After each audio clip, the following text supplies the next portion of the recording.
Sadly, we'll probably never know just how many innocent children became victims of the paedophile gang operating at the highest reaches of the British establishment. Certainly, we know of dozens, if not hundreds, of state wards who were trafficked from institutions to be used as playthings of the rich and powerful.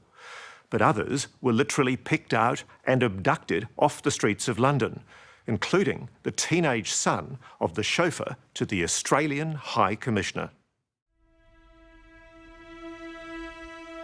One of the great mysteries is a case now being re-investigated by British police.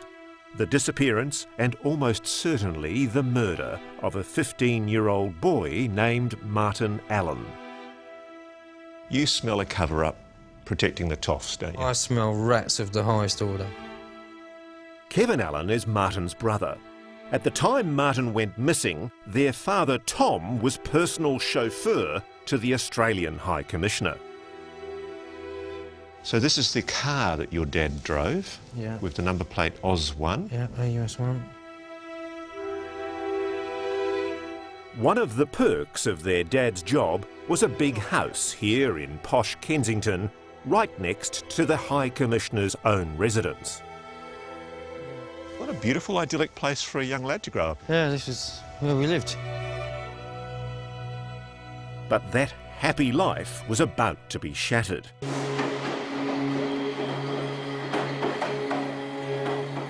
It's the 5th of November, 1979.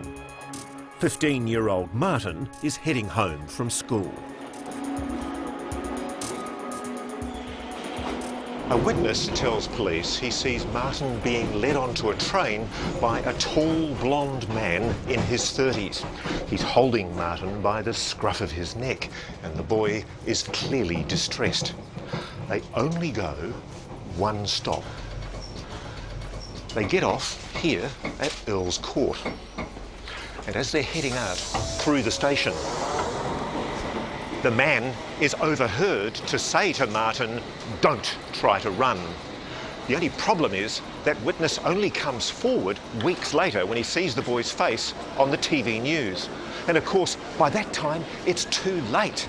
The trail's cold, and young Martin is never seen again.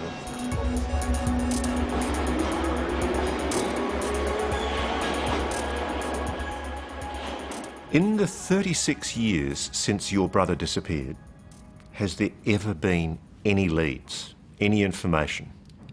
No. Has his body ever been found? No. No, it's like he was abducted by aliens. The police investigation into Martin's disappearance was at best inept. One conversation with the officer in charge has stuck with Kevin. I just said to him that I think he's been taken by someone high up in, I don't know, establishment, whether it's a businessman or an official of some sort. And what did that senior policeman say to you? He said to me, "You keep saying things like that, you could get hurt." That sounds like a threat. Well, I was like, almost fell off my chair at 17.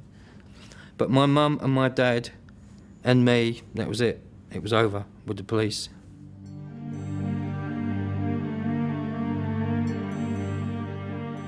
Now, police have reopened the case, also acknowledging they have credible evidence of murders committed by the Westminster paedophile ring. These are children. These were children at the time, and they were abused because they were children, because he could get away with it. Former policemen too, like Kelvin Ashby, are now revealing the extent of the cover-up, how their own investigations of politicians and government officials were stopped in their tracks on orders from above. My immediate boss told me that the decision had been made higher up the chain.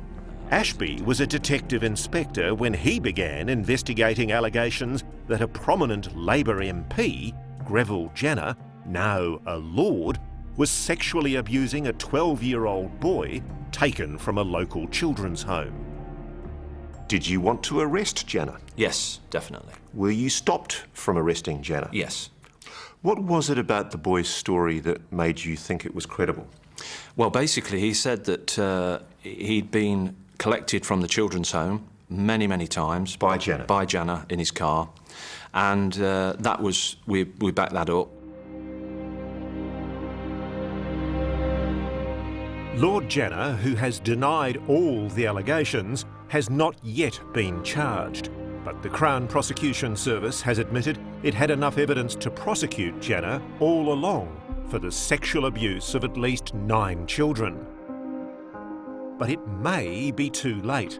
The very busy Baron Jenner of Braunstone now claims to be suffering from dementia. And yet he's voted in the House of Lords on 203 occasions since he was diagnosed. Yeah, and again, it's dual standards, isn't it? So if he's good enough to vote, he's good enough to stand trial? Yeah, it still sticks in the craw. I was about to say, it still matters to you. Oh, absolutely, yeah, yeah. What's been going through your head? What might have been, basically, for these kids' sake. Have you ever met this man? We asked Richard Kerr to identify his abusers from photographs. What about this man?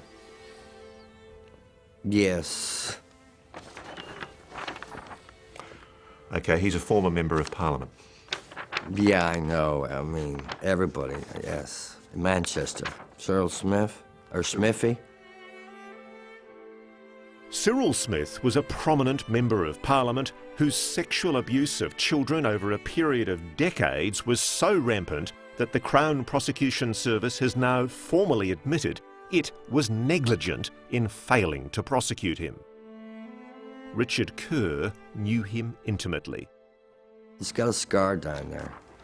Did he rape you? He didn't rape, we just had oral sex. He oral sexed me. He was a notorious pedophile, wasn't he? He was a hateful and this man was a snake in the grass. Coming up, from politicians to spies. Do you know this man? I know this man. Striking at the heart of MI6. He's the one who carried the brown book. Confronting a member of the secret pedophile ring. If they were traumatised, they wouldn't have gone along. You see, that's another lie that pedophiles spin. I don't think we should talk in this emotive fashion. That's next on 60 Minutes.